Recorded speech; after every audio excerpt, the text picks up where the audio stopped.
to you. And Okay, that I'm recording. Okay. all right, very good, very good. Well, tell us about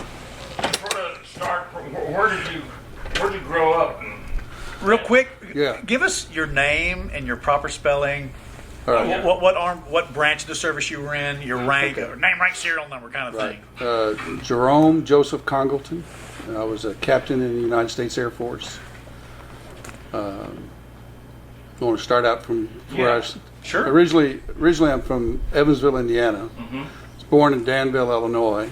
The only reason I wasn't born in Indiana was that they didn't have a hospital close by, so my mom had to get on a bus and go over to Danville, Illinois to be born.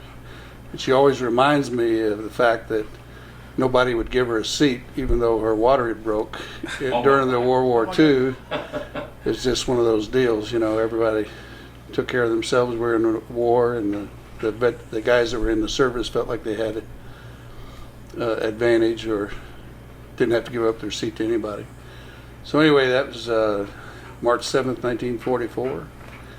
Fourth grade, we went to Evansville, Indiana, and which is a much better school system than what I was used to in Cayuga, Indiana, which is a very small town up there.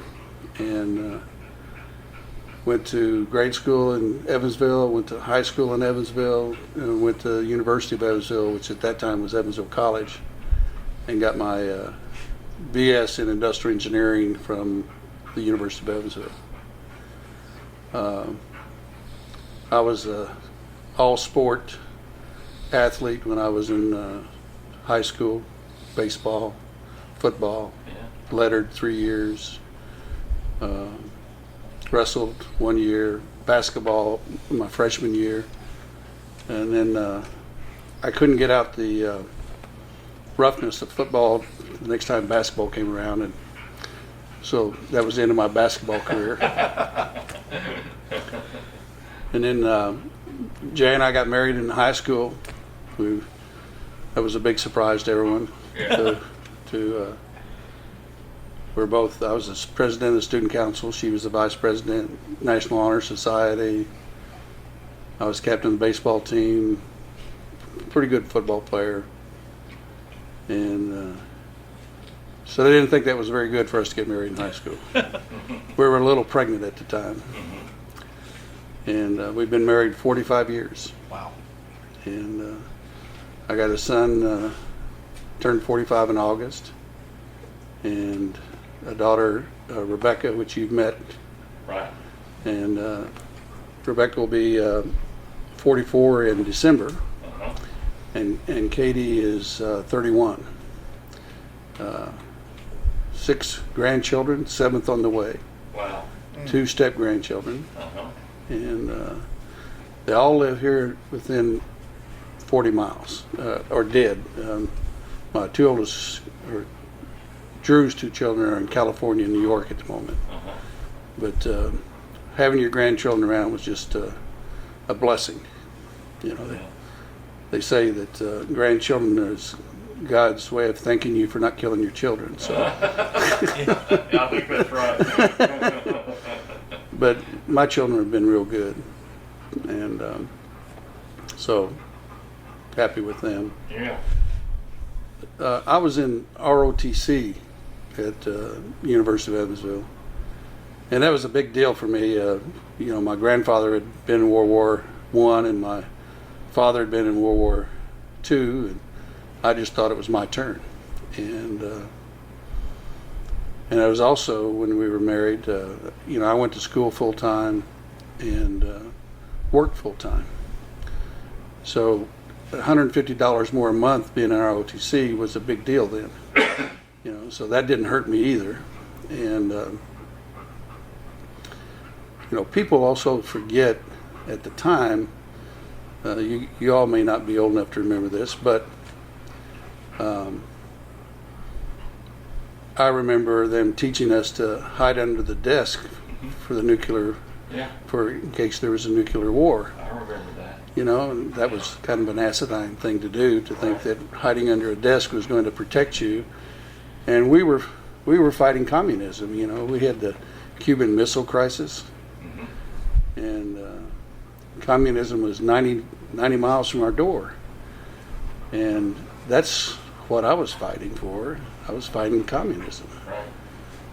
People forget that that's what we were fighting for. People forget that's what we're fighting for today, is to stop people from doing something to this country. And so I didn't forget that, and there's no way I would have been drafted with a wife with 2 children. I wouldn't even been on the list. But I went to Vietnam on my own because I wanted to go, because I believed in America, and I believed in what we were doing. I believed we were fighting communism. Still believe that today, that was the right decision. A lot of people don't think that's the right decision, but I don't care what they think. I know who's right. I know I'm right. And that we stopped communism in Southeast Asia. We lost 58,000 people, but they lost 2 million. They lost 20% of their population, yet they say they're the winners. I don't think so. It's a democracy today, and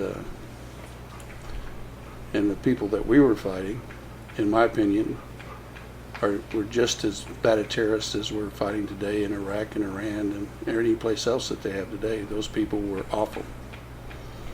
And we want to talk about all the time about how our folks were awful, and I'm saying that's just bullshit. It's just absolute bullshit. People want to tear this country down. People want to tear the American fighting soldier down, and I just don't believe it.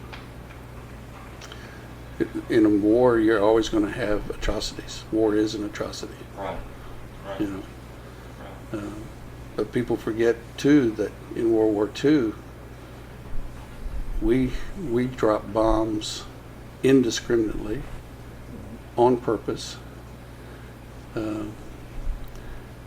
When American flying soldiers, our airmen over there, got shot down and were decapitated in one city, they saved a bomb for that city on their way home. They always dropped one on, I think it was Dresden. And they dropped it there, and the reason was to remind them that when you do something negative to us, there's going to be a consequence to that. And so you volunteered for the Air Force? I mean, you joined the Air Force? I joined the Air Force. Was this while you were still in college or after you finished? Or? I was commissioned the day I graduated. Graduated, went to commissioning exercise, went to pilot training. This was in '67. Pilot training is 1 year. I was in 68G Good Guys. My class was an unusual class. Most of them would be second lieutenants, and over half of my class were captains. So they were navigators going back to learn to be pilots. And so it was a very senior class, and so that made it a lot easier for guys like me, having a bunch of mentors around that had been in the service 5, 6, 7 years. They were getting in just before the cutoff that they wouldn't be allowed to start piloting training before they were 28. And that was a big deal for me, being associated with such senior people. And then also, I had children the same age as them, because we had got started so early. And so we fit in very well with that group of people. I think I ended up... Because your son was like 23. I mean, no, excuse me, 23. How old was your son? He was, see, this would have been 67. You were 23. He was 5. And my daughter, Rebecca, was 4. And then you were 6. 23. Yeah, I was 23. Right. So where did you learn to fly? Well, in ROTC, they got a pilot training, or they gave you opportunity to learn to fly Cessna 150s as part of the ROTC deal. So I started learning to fly and got my private pilot license before I went into the Air Force. I see. And so that was an interesting deal. My first flight in a jet,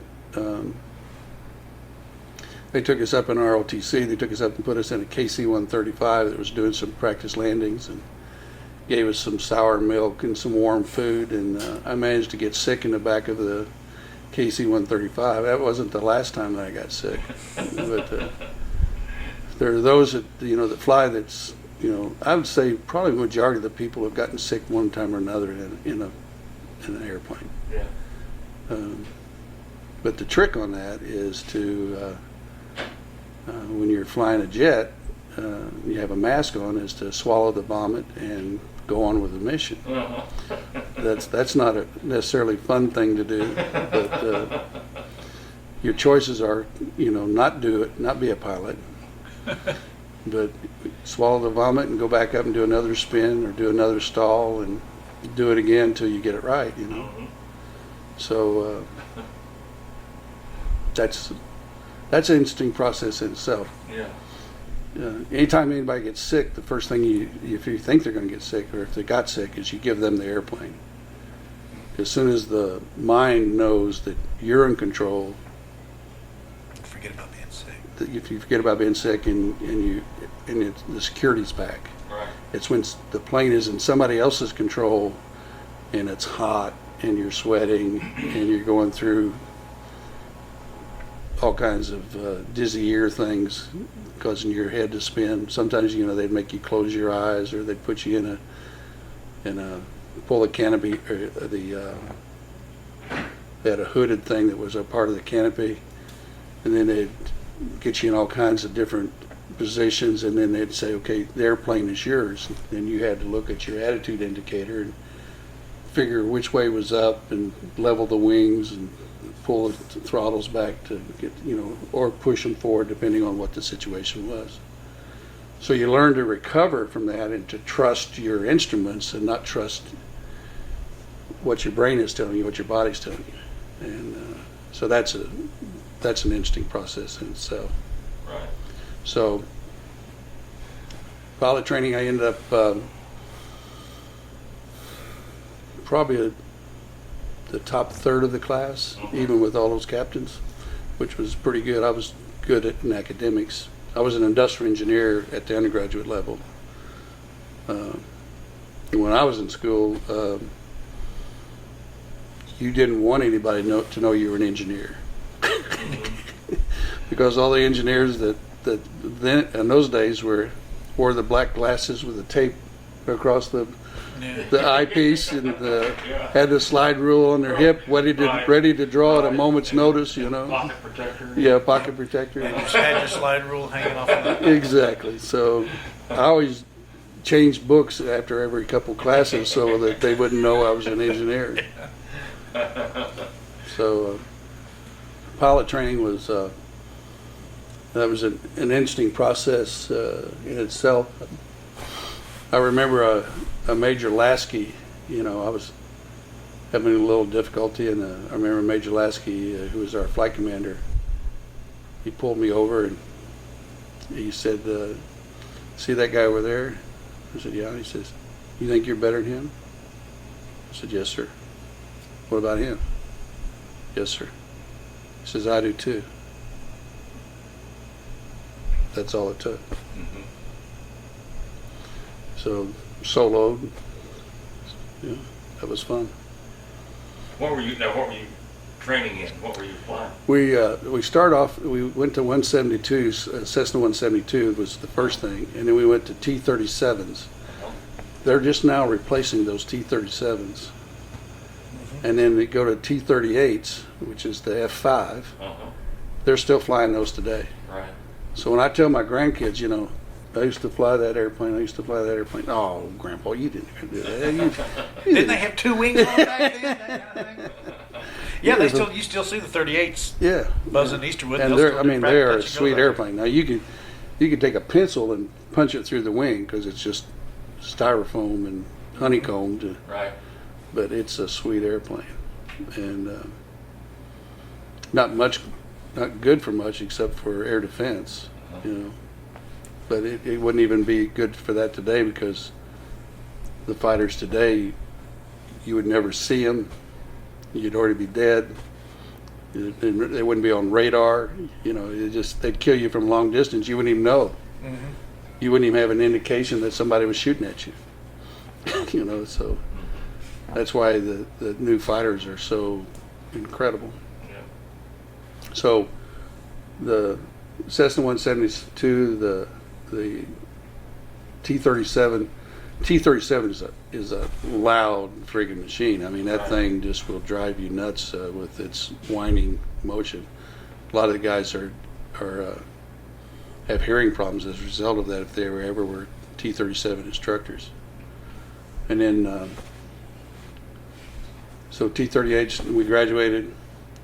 We had one single seat fighter out of our pilot training class. That was a F-100. Everybody else, a lot of the captains went to B-52s and KC-135s because their goal was to do that and then get out at some point in time and join the airlines. And they said they wanted to fly what we called the buffs. I don't know, you know what buff stands for. This isn't going to be on TV or anything, is it? No. It's called Big Ugly Fucker. So, or Big Fat Ugly Fucker is what it really is. Buff. So anyway, no, that's not right. It's Big Ugly Fat Fucker. But and then the rest of us got backseat F4, and so we went to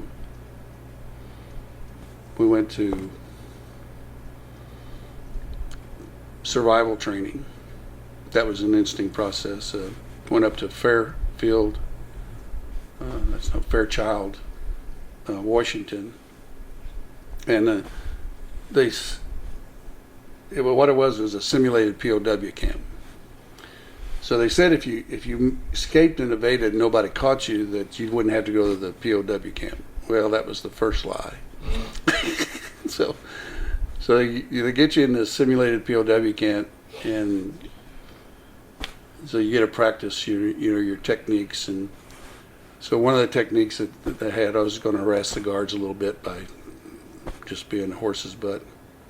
So next thing I know, I'm standing in my cell with a helmet bag over my head with no clothes on, you know. So I really showed them. So you got them right where you want them. I got them right where I want them. So I determined that was not a proper technique. Then they put us in a little box like you'd put a pig in. Like you'd put a pig in and squeezed it up on you and squeezed you down, so you're all in your knees up against your chest, and it's totally dark. And then they start whacking on the box with baseball bats and stuff like that. And it got people screaming and yelling, and, you know, you're in there saying your prayers. And, you know, one of the things I did was I started multiplying, because multiplication tables always kind of calm me down a little bit. So you pray and then you do your multiplication tables, and, you know, just to do anything to keep your mind off of the games that they were playing with you. And so they got you up now for, I guess, about 72 hours without any sleep. And boy, that really messes with you when you're doing all the things that they're doing with you, and you're eating little sardines and rice, and you can't trust anybody around you, because, you know, some of them they've converted to be collaborators, and you know, you're thinking about how you're going to escape, and it really messes with your mind. I remember they brought me in for an interrogation, and this guy's sitting there with a little Chinese hat on behind a low table, and asked me about, I had my wedding ring on, and asked me if I was married. And the next thing I know, that sucker got up with that little table and whacked me in the chest and put me up against the wall, you know. And it's like, holy crap. Enough of this simulation. You know? I got the idea, you know. And he's telling me that he didn't think it was a good idea for me to wear my wedding ring, and don't give him any advantage on, if you do happen to get captured. So at the end of that, they said to me, well, you can either go out and do winter survival, or you can go to the school to learn how to write code in case you get shot down. Your own secret code that you make up, and we'll show you a technique that makes it unbreakable. So I said, winter survival or sit in class for 3 days. And I said, I picked me, I'm going to do the class, So learned how to write this, and then we went from there to sea survival down in Miami at Homestead, where they pull you up in a parachute behind an LST and drop you off in the water, and you deploy your raft and get in your raft and get out of the chute and all that kind of stuff, and sit in the water for a couple hours. So okay, I've learned how to do that. Then from there we went to jungle survival over in the Philippines. Jungle survival is, they have I don't know if you know much about the Philippines, but they have Negrito natives there, which are pygmies. There's 5,000 of them left, and they live up in the mountains. And they are loincloth, blowgun, bow and arrow, machete. That's it. That's the total existence. And the reason the Filipinos are short is the Spanish and the pygmies intermarried or had children, and they ended up being the Filipinos, which is halfway between a Spanish person and a pygmy. Right.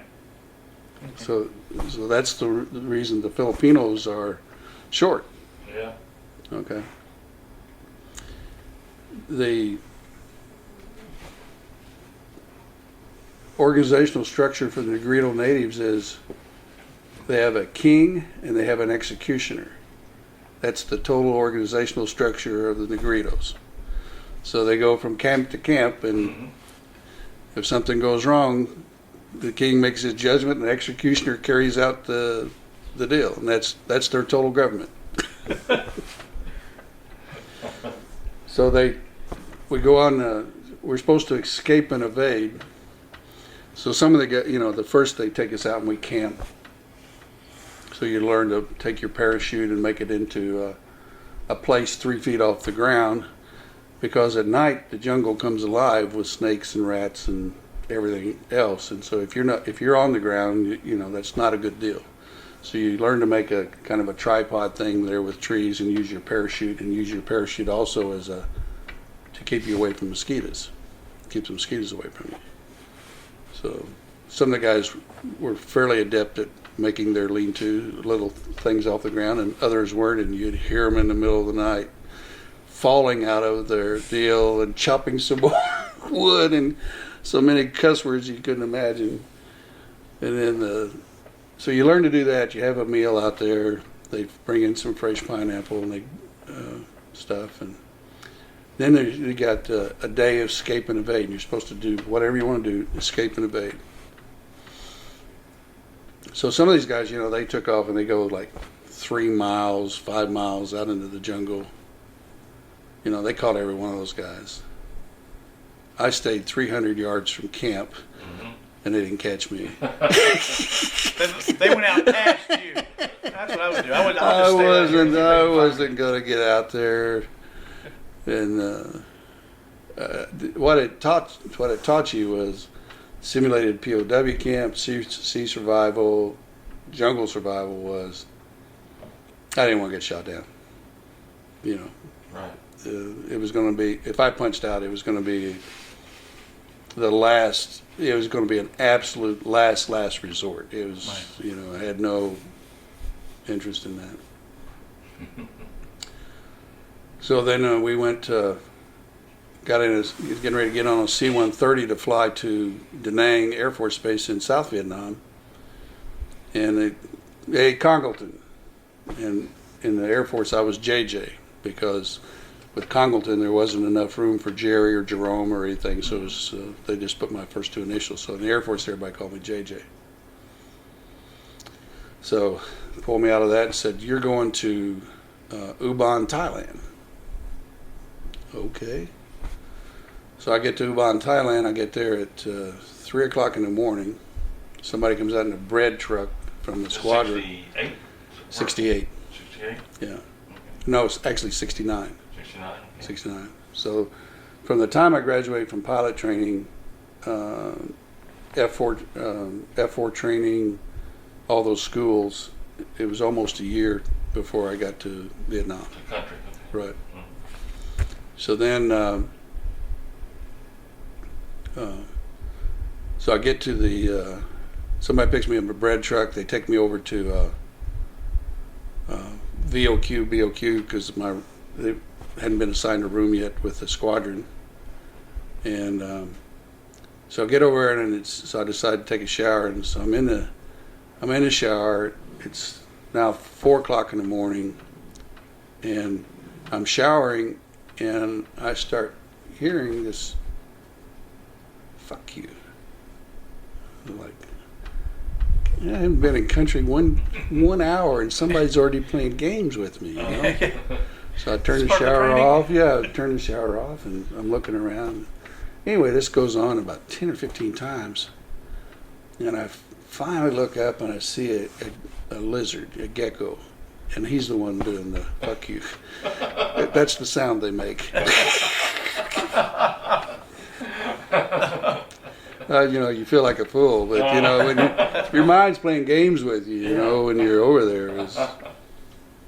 So anyway, that was my introduction to Ubon, Thailand. So then I go to the 25th Squadron, which is, we drop electronic trees along the Ho Chi Minh trails in Laos, coming out of North Vietnam down into Cambodia and South Vietnam. And Laos is supposed to be a neutral country. I flew most of my missions in Laos. And it was really cool the way they had this deal set up, is that you'd drop these electronic trees, which was really like rockets with fins on them, and they would drive themselves into the ground and leave a little antenna up.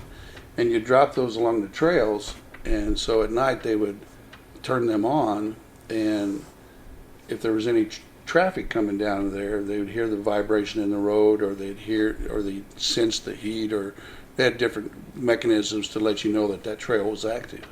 So they had all these trails marked all the way down through Laos, and then they had, like in Las Vegas, at what you'd consider a big casino, watching all the cameras kind of stuff, and the whole big map of screen boards up there of all the trails in Laos, and a colonel sitting out there with a green visor on with a laser light, and they'd say, you know, string 7904 is active.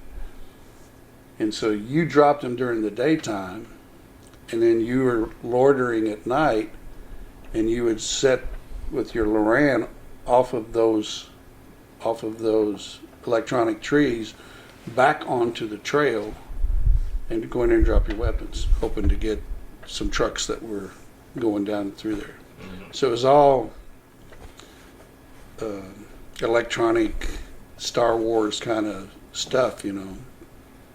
And it wasn't, I wouldn't consider it, you know, a very high profile mission. Your chances of getting shot down on that primarily were with young guys at night, getting disoriented and flying into the ground or doing something stupid. But I was in the 25th Squadron for about 5.5 months. And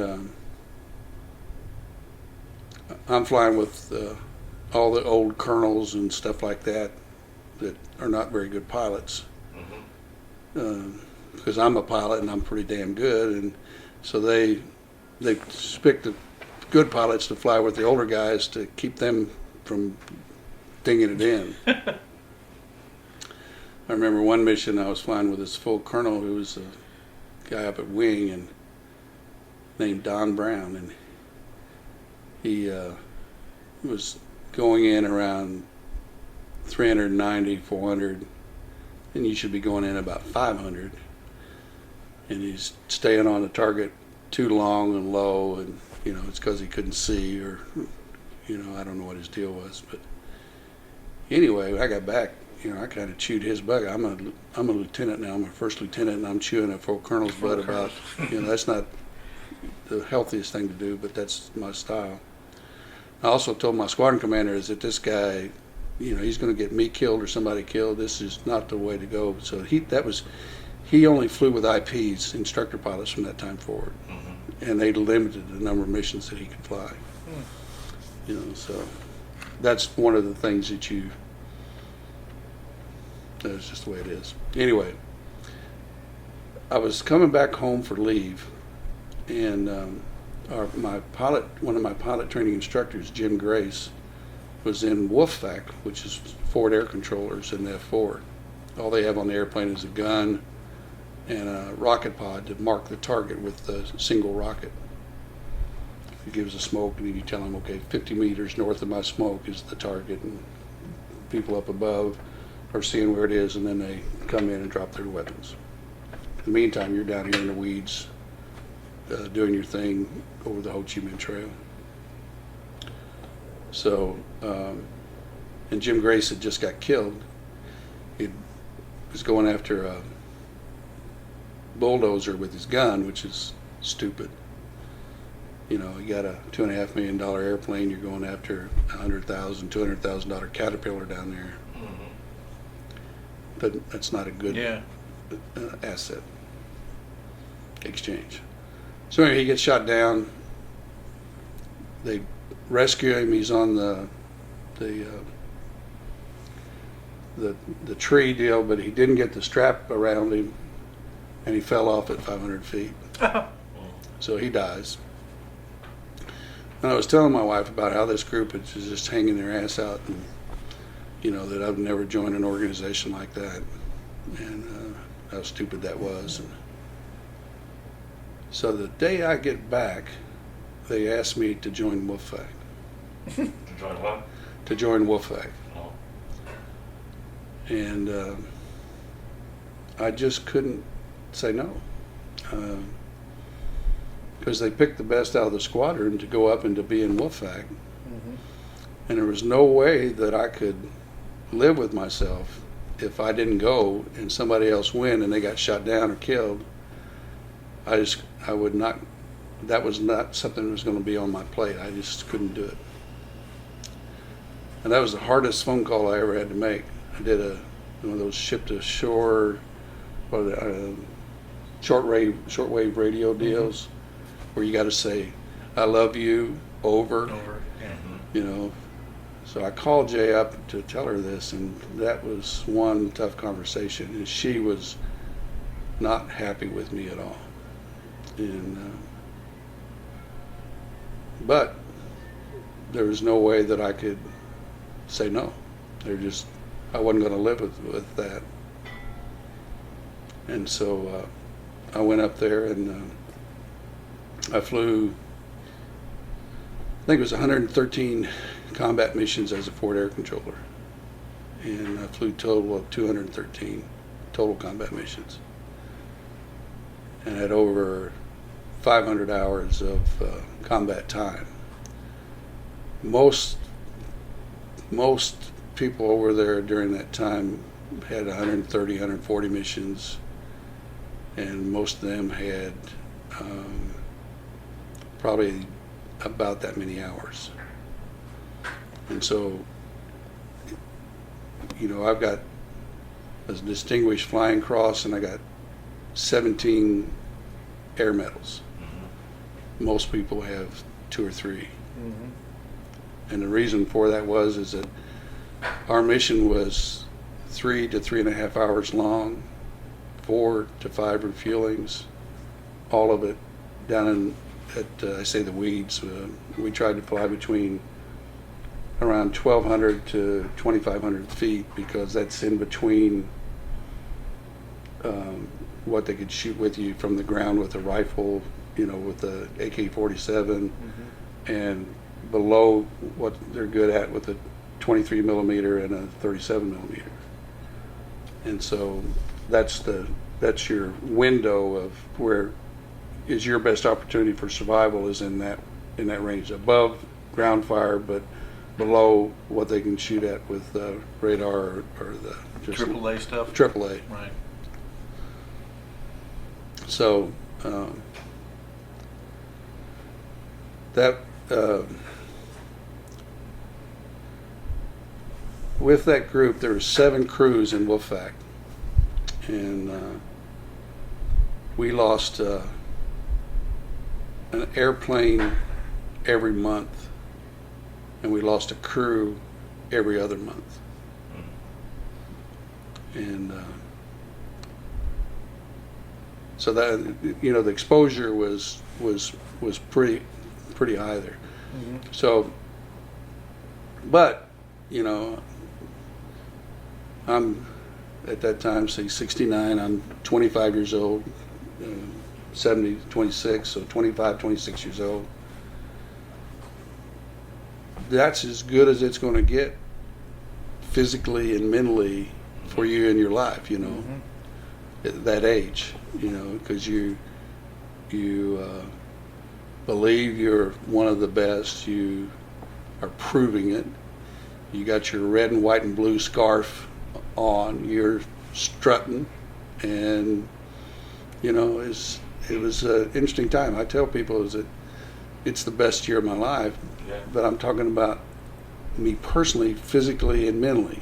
I'm a lot smarter today, but I don't have anywhere near the physical skills or flying skills that I had when I was 25, 26 years old.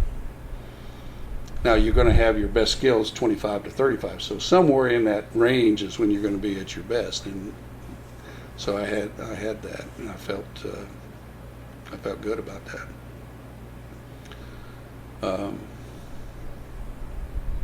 What were some of your close calls? What? Well, some of them stick out at you a little bit. There's a couple of them. For example, the Distinguished Flying Cross. Funny things happen sometimes. Stupid things happen that cause you to put yourself in a situation that normally you just wouldn't do. That morning, they gave us a picture of a new SAM sight, a new 37 millimeter sight, which is a 5-position sight. Just been cut out of the jungle. Could just see the gun sitting in the revetment type thing, or holes that they'd dug.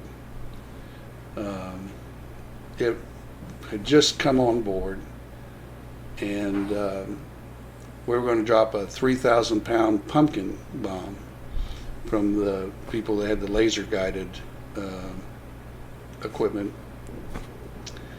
And so we roll in to mark the target, and during the daytime I'd never, I really hadn't seen a lot of tracer fire. I mean, it just didn't happen. If they were shooting at us, I know they were, but I just didn't see it. But we had tracers going to the left of the nose and to the right of the nose, above and below the wing. And it's like, we got to pull out of this, but if you pull out of it, you're going to be pulling right through the tracers, And so we mark the target, and we pull off, and it's 50 meters north of our smoke.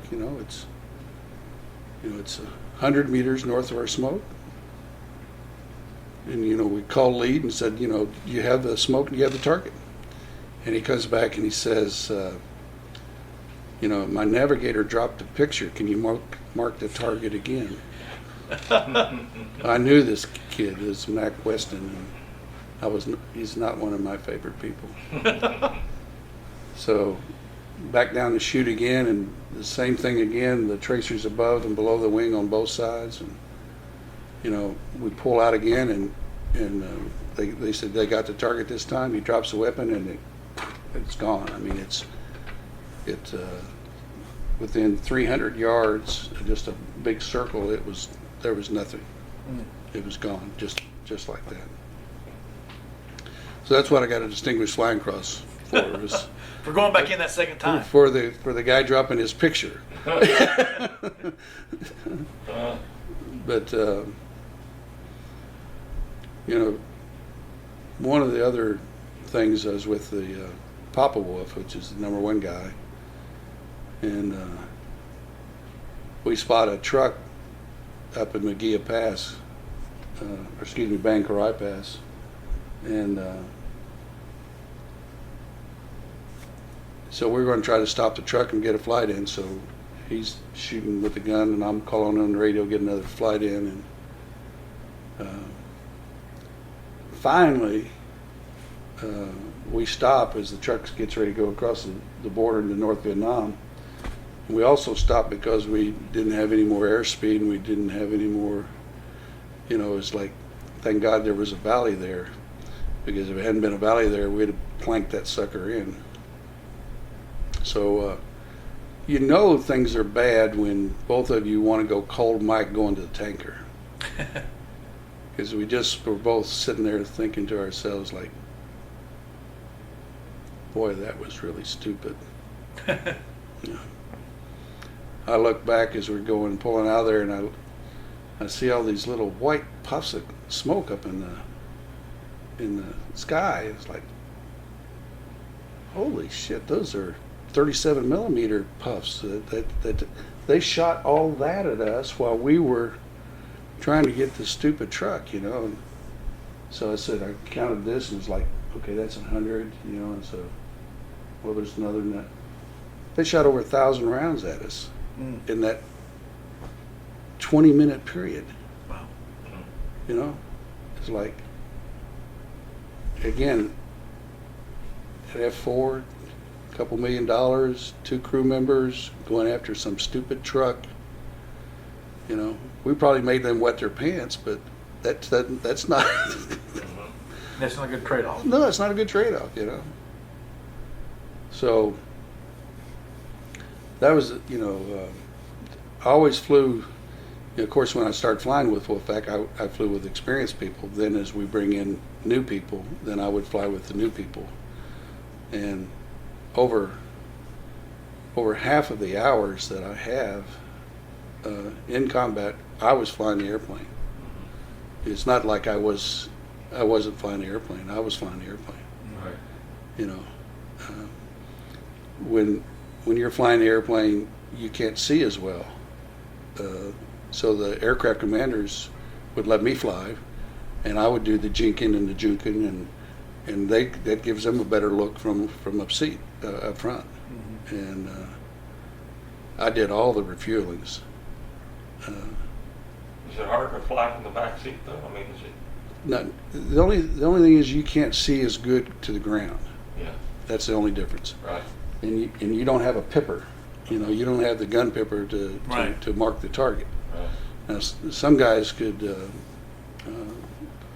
looking at the handles that you had for the ejection seat and using the canopy bow, and they could say, okay, there's through the handle of the ejection seat handle up there and off the nose of the airplane, that's my pipper. They could make up their own They could make up sight, their own sight, but right. It was gross compared to what they had, which was Right. an electronic thing that they could see up in front. An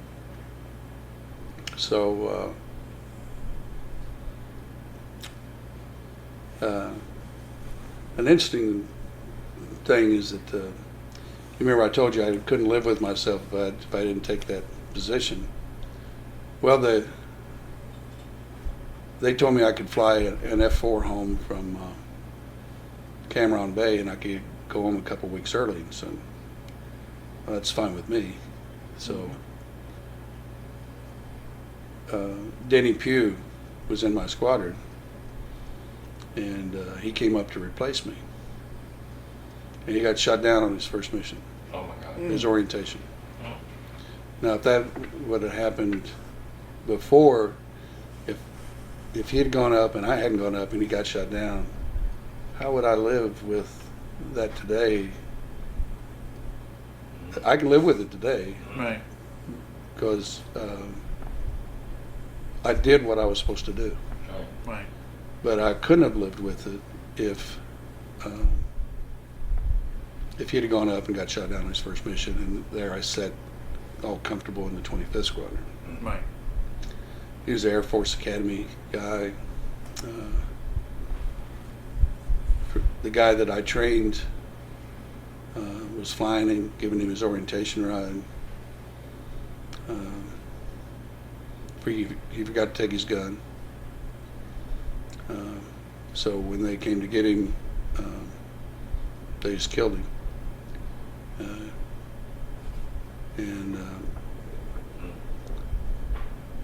There were no prisoners taken in Laos.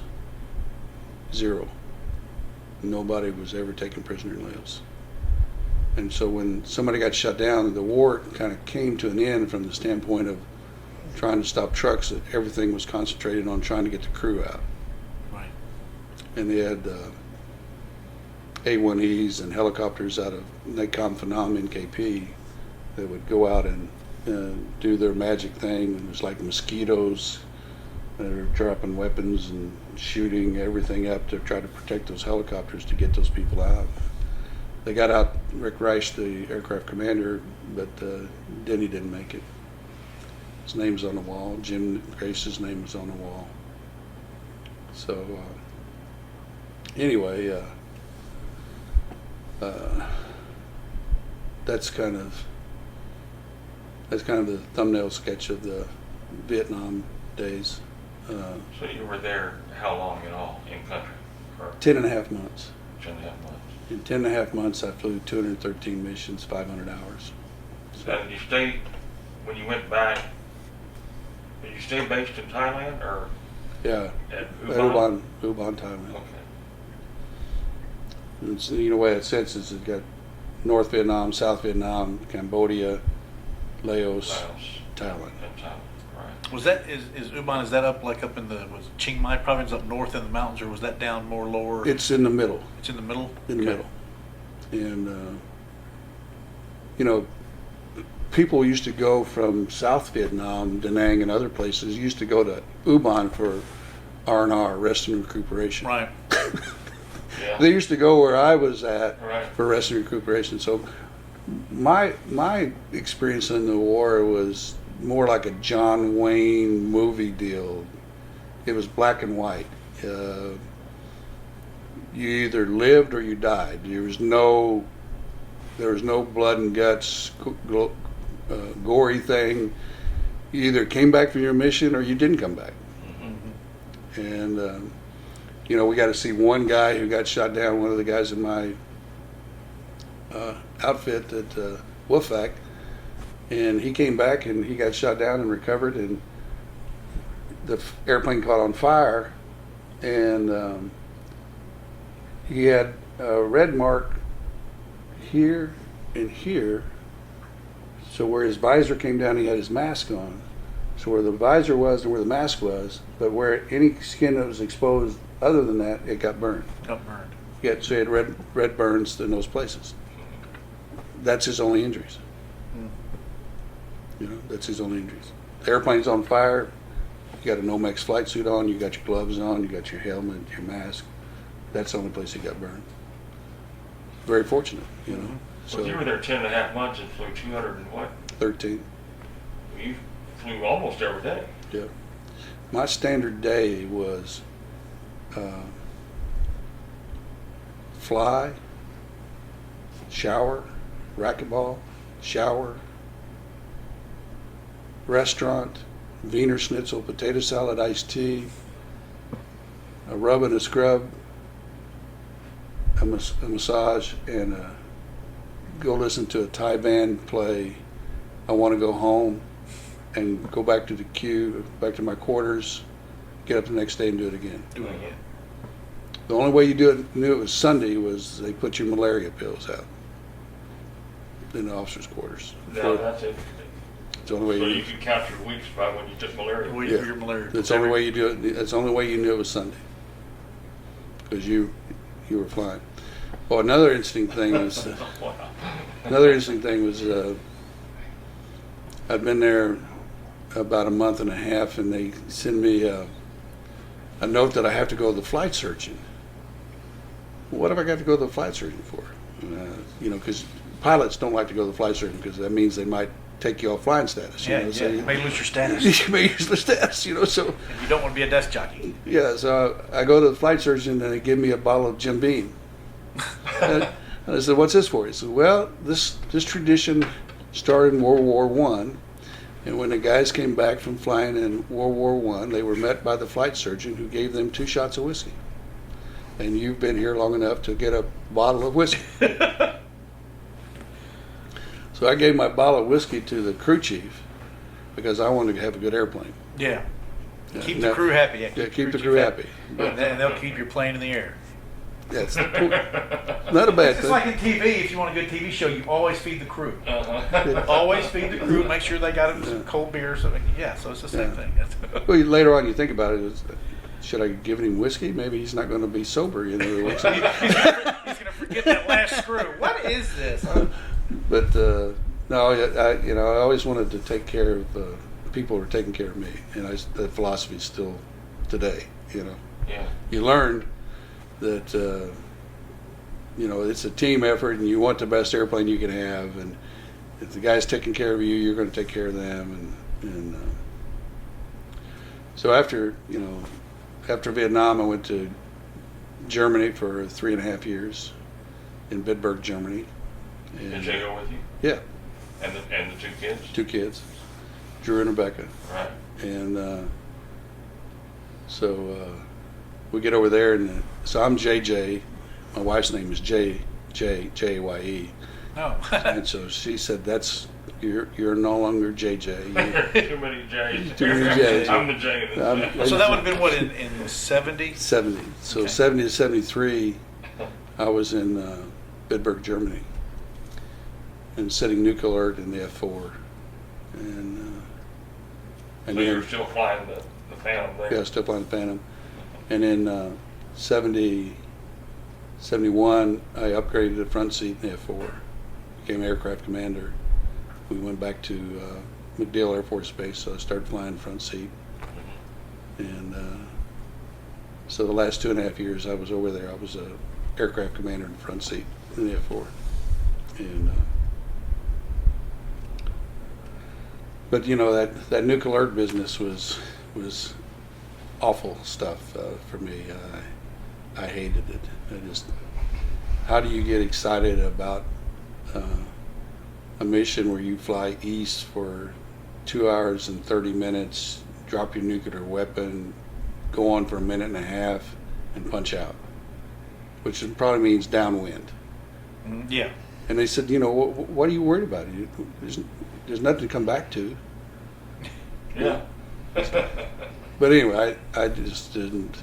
I could not get excited about that prospect, and all the games that went along with that. I got my master's in the Air Force while I was in Germany. They sent professors over from the University of Arkansas, from the campus, usually department heads. So we had very good professors, and the choices were to watch I Love Lucy or get a master's. So I decided to get a master's. Yeah. And got a master's in management while I was over there. And when I was in the Air Force, I was, a lot of guys got in the Air Force, I'd say probably less than 10% had engineering degrees. Probably only 5% had engineering degrees. Most of them had English or history or something just to. And so I was a pretty, one of the smarter guys on the block.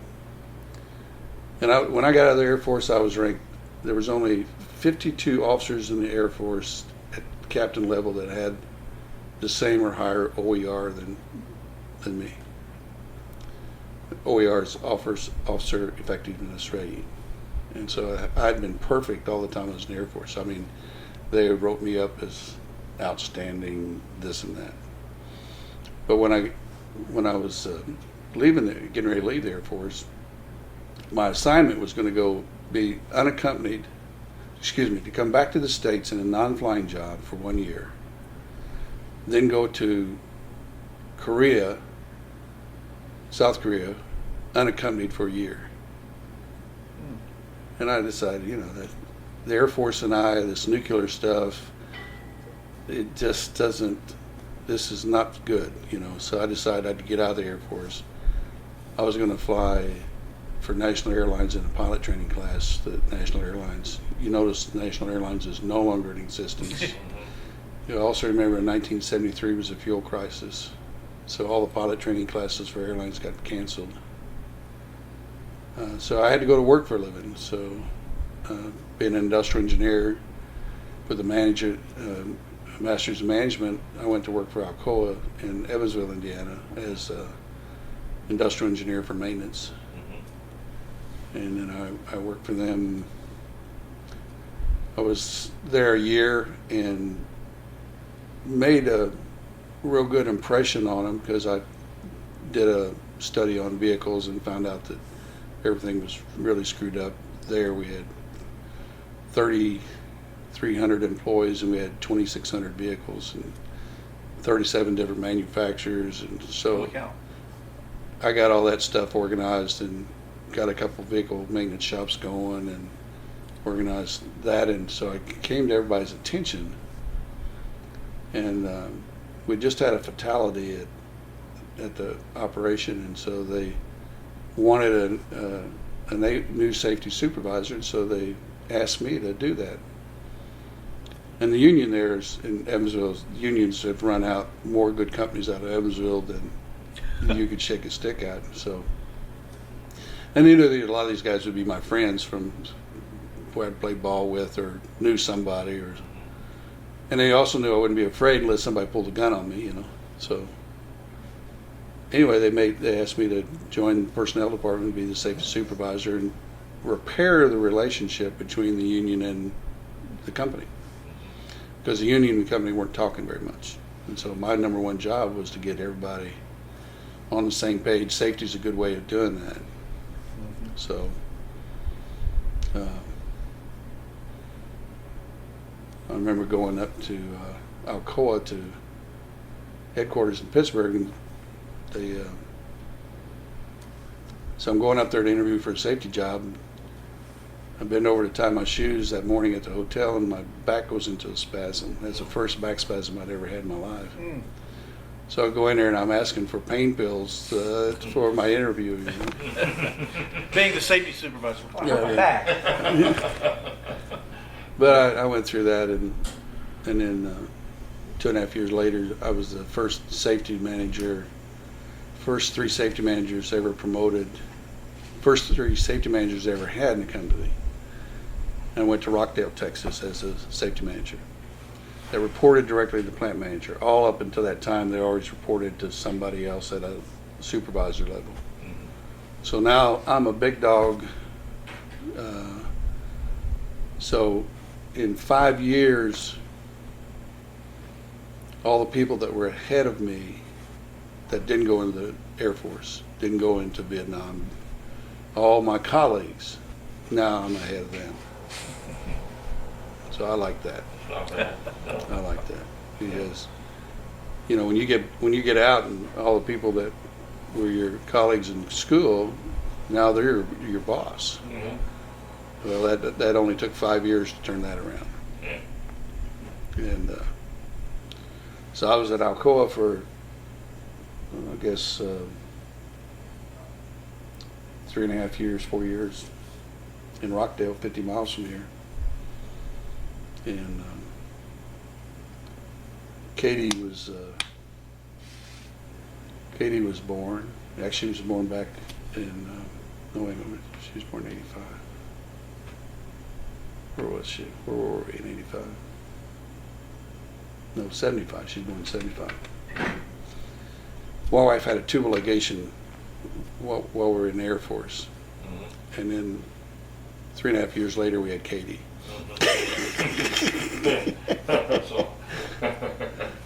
I remember Rebecca was so embarrassed that we were still having sex at 31.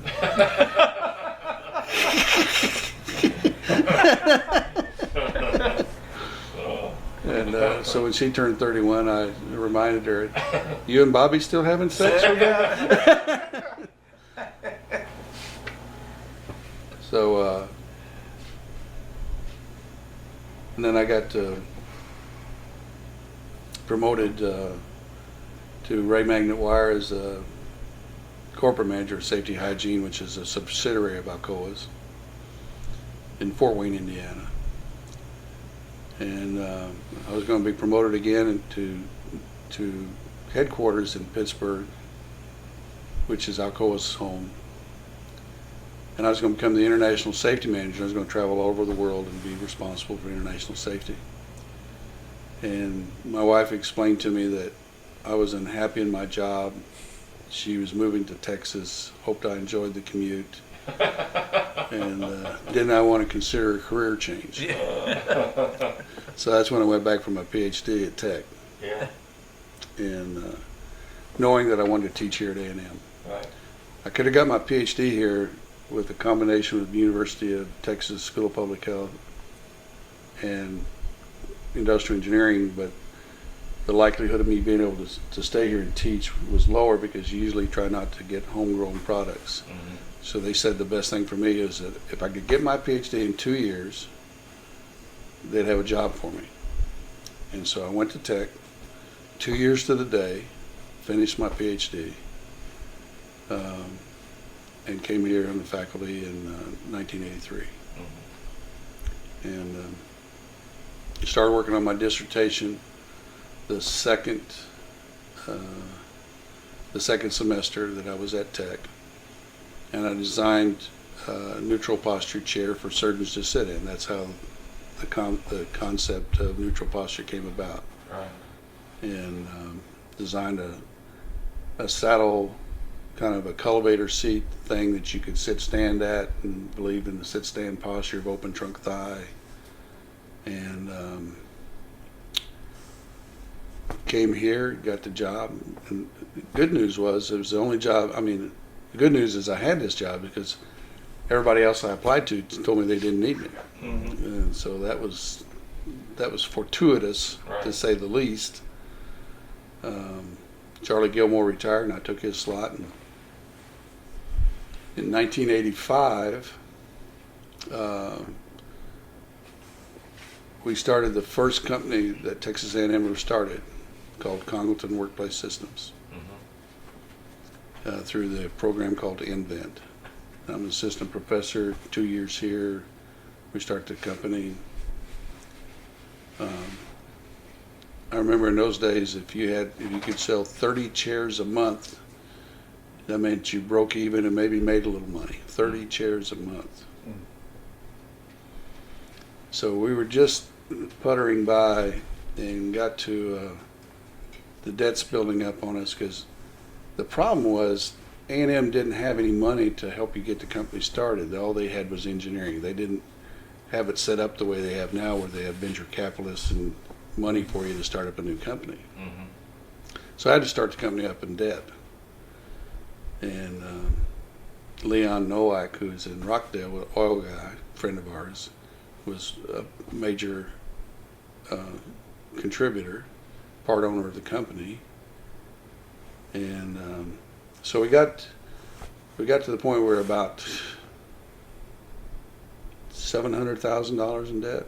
Not a big deal, but when you don't have it, it's a big deal. Mm-hmm. And we had our first big order from Abbott Labs for 110 chairs. And I asked him for $20,000 to build those chairs, because that was our first, this was going to put us over the top, get us going. And he says, I think you guys are a dry hole. I don't want to put any more money in. Mm. So we ended up bankruptcy with the small business loan that we had. And a guy came to me from my church and said he wanted to minister to me and my family, buy the assets at the auction, and give me the company back as soon as he got his money out. Well, he didn't do that. And that's Body Built down in Navasota. Oh, okay.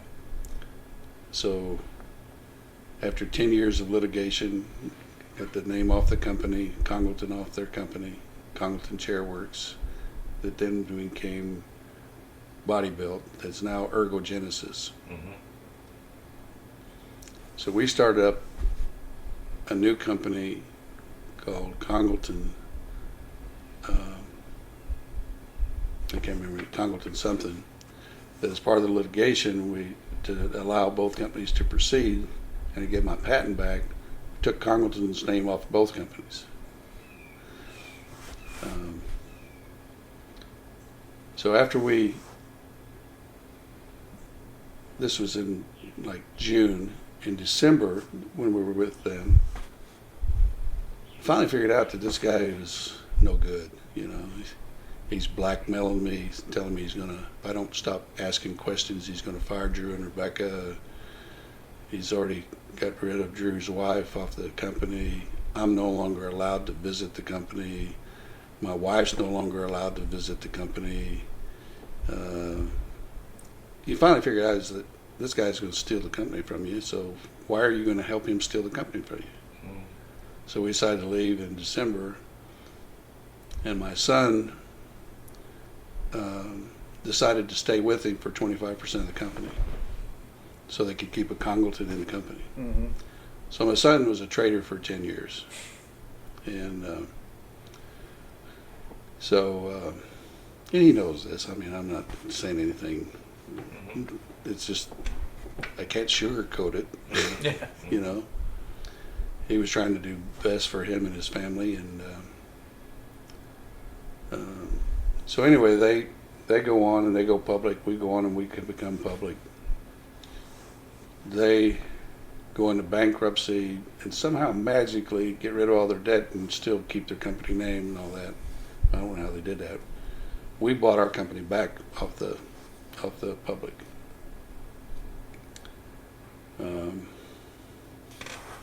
So I don't have anything good to say about this guy. Yeah, I can tell. Nothing. I believe good guys wear white hats. They end up winning in the end. And if you do the right things over time, it will come back. You bought your company back, and that's what's now new deposit. Right. Y'all been going strong for. Right. We've been in business 18 years now, and so. Great business too. Yeah. Really is. And we didn't. That company was never in debt. I mean, we did it all ourselves. I was making consulting money and put some money in the company, and Bobby put some money in the company, and so we didn't need anybody. It would have been nice to have some bankers at times, but when you need the bankers, they don't want you, and when you don't need the bankers, they want you. So. So are you still teaching at A&M part-time, or are you? No, I'm full-time there. Full-time? Sometimes people don't think I'm there full-time. And I'm a assistant strength and conditioning coach for the athletic department. Right. I do video biomechanics for the kickers, punters, snappers, baseball batters, javelin throwers, softball. Yeah. So anybody that's interested in motion, we're going to go out and videotape Szymanski this week. Good. He needs a lot of work. He's very immature. Yeah. Well, when he made that decision to come out early. Yeah. I think And I talked to T.J. Sanders this morning and said, he's not videotaped this fall. And I told T.J., I said, look, I could understand if he was 18 for 20, said he didn't want any videotape, but he's not. And he says, you're right, I'll talk to him. And so he's like 6 for 11 now, or 6 for 12, or something like that. he's 10 of 18. Yeah, 10 of 18. 10 of 18. And And whether he uses the stuff that we get him or not, which is the golf swing analysis, the 2 deck cameras, whether he uses it or not, a good leader would do it to encourage the snappers who are not snapping all that well. You know, Justin Brantley had to take 2 steps to his left on 1 punt, 1 step to his left on 1 punt. When you do that, that's not going to give you your best mechanical advantage if you change up any of that stuff. You got one right in your chest, and you can do your motion, your set routine. But when you got to take a step to the left, anyway, I'm hopeful. Were you watching on TV? Could you tell what Szymanski did on both those kicks? I was standing right behind the goalpost, and he pulled both of them about the same way. What happens, and what Tom Riddall preaches, which I believe, is that if your steps are not consistent, 3 steps back, 2 steps over, if you're moving that in any direction other than where it's supposed to be, if you're not consistent with those steps, it's going to change the azimuth of your kick. Yeah. Okay. Well, he was doing that into the net because I was watching him because he was doing the 3 back and 2 over. Yeah. Very consistently into the net.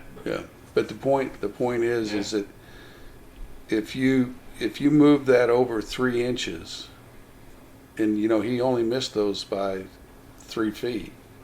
Right. You know. Right. He missed them both about the same distance. Yeah. Yeah. Of course, the first one was 41 with the wind. Yeah. But with the wind, it was still a shot. I mean, it wasn't. I don't know. Fran said something after the game about, well, the wind was a little tricky. I don't think the wind had the wind doesn't have anything to do. I think Fran was just trying to defend the kid a little bit. He doesn't. I mean, it was windy, but he doesn't need defending. He is a whiny baby in the weight room. He's a whiny baby out on the field. He just is not. Anyway, this didn't go on any. No. This didn't go on any. Well, no, I'm putting in some kind of special email that has to go out. only for $37,000. Yeah, exactly. Yeah, we didn't hear that either. That's right. Well, no, Szymanski was. If you talk to Jim Slaughter, you know the word out there was, "Oh no, he's leaving early. We're losing our good kicker and all that." There weren't a whole lot of people there that were real upset that he went early. Especially some of his teammates. Yeah. He wasn't the most popular kid on the team, evidently. I'll tell you a funny story about Don Muehlbach. This will give you an idea of the kind of work I do. Don Muehlbach, Detroit Lions, deep snapper. Right. Played for us. Yeah. He says, Doc, I'm having trouble. Sometimes my snaps, the punter has to take a step over to the left. I said, okay. He says, I want you to get a good snap and a bad snap on me. So we snap him, we get the video, and there's a one bad snap, you know, and so we compare that to a good snap. So the bad snap, his left hand is coming off sooner, so it means the right hand is pushing the ball to the left. The left hand's finishing up on his thigh. On his good snap, his left hand's staying on the ball longer, and his thumbs end up at his anal opening. He said, I got it, Doc. Stick my thumb up my ass and I can make a good snap. Okay, Don, if that works for you. If you can visualize that, if that helps you, then go right ahead. And... Let's look at your pictures here. Okay. Oh, okay, absolutely. Shut this thing off here. Yeah, let me get that. Yeah, you can take that off. Thank you.